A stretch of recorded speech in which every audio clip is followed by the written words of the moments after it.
안녕하세요. 강남 허준 박용환 원장입니다. 이번 편에서는 머리를 긁었을 때 막 피도 나고요. 너무 긁어서 각질도 오르고 비듬도 생기고 하는 지루성 두피염에 대해서 알아보도록 하겠습니다.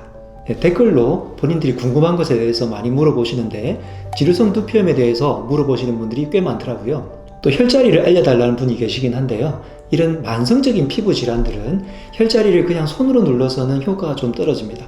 그래서 침으로, 침습적인 피부를 뚫고 들어가는 침으로 해서 그렇게 해서 효과가 나는 정도긴 한데, 그래도 여러분들께 도움이 되는 혈자리 몇 군데 알려드리고 효과를 볼 수 있는 생활관리법도 알려드릴 테니까 꼭 주목해 주시기 바랍니다. 제 정보가 좋다면 구독, 좋아요, 알림 설정해 주시고 필요한 분들께 공유해 주시기 바랍니다. 지루성 두피염은 머리에 각질이 생기다가 염증으로 점점 발전하고요. 그러다가 출혈이 생기고 막 긁다 보니까 통증이 있는 분들도 계시고, 나중에는 급기에 피부에 변화가 일어나면서, 특히 두피 쪽에 많이 발생하는데 두피의 변화가 일어나면서 탈모 현상까지 발생하게 되는 이런 염증입니다.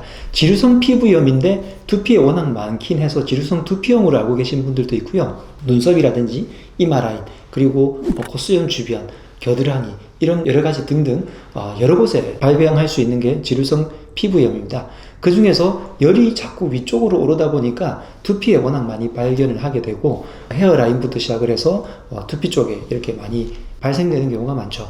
여러 번 말씀하시는 것처럼 각질이 자꾸 생기기 때문에 피지 분비량을 조절을 해서 각질이 안 생기도록 해야 되고요. 말라세지아라는 진균성 감염이 제법 많기 때문에 이 진균을 죽이기 위해서 어떤 약물 치료라든지 이런 치료를 하게 되는데, 한방에서는 이런 전체적인 만성적인 피부 질환이 몸 안의 면역계와 연관이 되어 있다고 생각하고 있고, 이 생각은 여러 가지 전 세계의 의사들 중에서 통합의학을 하시는 분들은 다 같이 공통된 생각입니다. 그래서 만성 피부염일 때는 피부 자체를 좋아지게 하는 것도 물론 중요하고 빠르지만 몸 안쪽의 장내 환경을 조성해 주는 것이 무엇보다 중요하고요. 그 다음으로 체온이 위로 막 오르기 때문에 체온 조절을 해주는 것과 자율신경을 조절을 해서 전반적인 몸의 컨디션을 컨트롤 조절해 주는 것이 굉장히 중요합니다. 이렇게 장내 환경과 몸의 구조적인 문제, 그리고 스트레스, 이 세 가지 축이 모두 다 맞춰졌을 때 비로소 면역이 좋아지고, 그 균형이 맞아져야지 피부 질환이 비로소 근본적으로 완치가 될 수 있습니다. 먼저 여러분들이 궁금해하시는 혈자리 몇 군데 알아볼 건데요. 첫 번째는 제가 염증에 많이 활용해드리는 소부라는 혈자리인데, 손을 이렇게 말아주었을 때 네 번째, 다섯 번째 손가락이 만나는 부위, 이 부위에 소부라는 혈자리가 있고요. 그 다음으로 어제라는 혈자리는 엄지손가락에서 쭉 내려오다가 이 부분, 도톰한 부위와 연결되는 이 부분에 어제라는 혈자리가 있고, 발목 쪽에 안쪽 복숭아뼈 위쪽으로 3-4cm 되는 부분에 삼음교라는 혈자리가 있는데, 처음에 말씀드린 것처럼 보조적으로는 활용할 수 있지만 여러분들이 지루성 피부염 같은 그런 만성질환일 때는 단순하게 손으로 누르는 정도로는 효과가 좀 떨어질 거고요. 한의원에서 만든 침이라든지 약침을 직접 환부에 넣기도 하는데, 약침을 그런 혈자리에 놓아서 간접적으로 면역 반응을 일으켜서 좋아지게 하는 방법도 있긴 합니다. 그래서 여러분들이 혈자리를 누르는 것도 일단은 도움이 됩니다. 하지만 너무 큰 기대는 하지 않는 것이 좋겠고요. 오히려 이런 혈자리보다 발바닥 두들기를 엄청 많이 한다든지, 발목의 피로를 풀어주기 위해서 발목 펌프 운동을 하거나, 골반의 균형을 잡아주는 골반 스트레칭을 해서 위쪽에서 올라있는 압력들을 아래쪽에서 풀어주는 이런 간접적인 역할을 해주는 생활습관을 가지는 것이 훨씬 더 잘 풀리게 됩니다. 그래서 혈자리를 누를 시간에 오히려 발바닥 두드리기를 막 해주고요. 그 다음에 골반 쪽에 스트레칭을 자주 해주셔서 위쪽으로 열이 막 오른 상태를 아래쪽으로 좀 다운시켜주는 작업들을 하시면 좋겠습니다. 다음으로 장내 환경을 제가 아주 많이 강조를 드렸는데요. 장 속의 상태가 피부의 상태와 같다는 말씀 많이 들어보셨을 거예요. 장에 어떤 문제가 생기면 그 장이 연결되어서 바깥으로 드러난 곳이 바로 피부잖아요.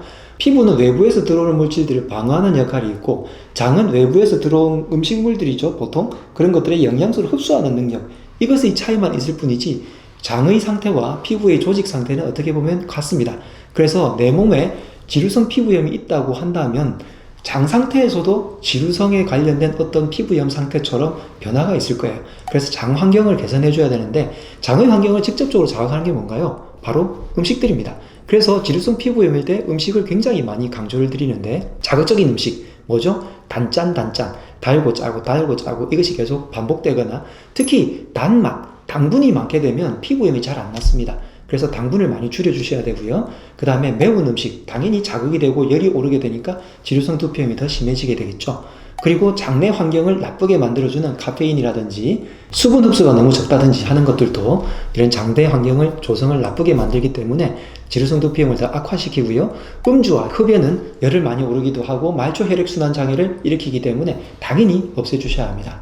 장내 환경을 좋아지게 하는 치료로는 당연히 약초가 가장 좋기 때문에 한약이 그만큼 효과가 빠른 거고요. 장내 환경을 좋아지게 하는 영양제로 비타민C, 오메가3 같은 것들로 장내 환경을 조절을 해주고 또 유산균을 많이 이렇게 복용을 시키는데요.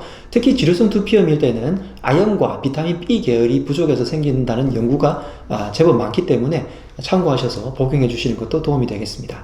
또 지루성 두피염이 있으신 많은 분들이 어깨가 이렇게 말린 라운드 숄더라고 그러죠. 특히 흉추 부분이 굳어 있는 경우가 상당히 많습니다. 그래서 운동으로는 흉추, 어깨를 쫙 펴주는 운동, 제 영상에 굉장히 많이 올려드렸는데요. 이렇게 어깨를 펴고 등을 자극해주는 운동들을 해주시게 되면 흉추가 바르게 되어서 위쪽으로 올라가서 목과 머리까지 연결된 근육들이 다 편안하게 풀리기 때문에 평소에 흉추 자극을 하는, 그래서 등 운동을 자주 해주시면 도움이 많이 됩니다.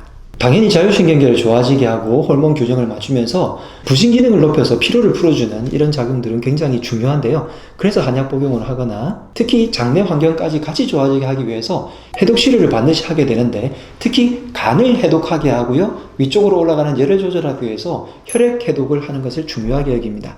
다음에 제가 간을 해독하는, 간 청소하는 방법들은 여러분들께 아주 좋은 방법을 소개해 드릴 건데 그 방법을 따라서 한번 해보시는 것도 추천해 드립니다. 당연히 피로 관리를 위해서 수면을 하루에 8시간 정도 충분하게 해주시고요. 스트레스 관리 너무나 중요하죠. 특히 컴퓨터를 오래 많이 하시면서 스트레스를 받는 분들이 하루 종일 어깨가 굽어 있으면서 골반 주변에 체액이 정체되어서 순환되지가 않고 흉추는 굽어 있고 위쪽으로는 열이 뜨고 이렇게 하니까 특히 머리 쪽에 지루성 두피염이 많이 생기시는 것 같습니다. 그래서 스트레스 관리 꼭 하시고 수면 충분히 취해 주시고요. 컴퓨터 작업을 많이 하시는 분들은 등 운동을 특히나 많이 해주시길 당부드립니다.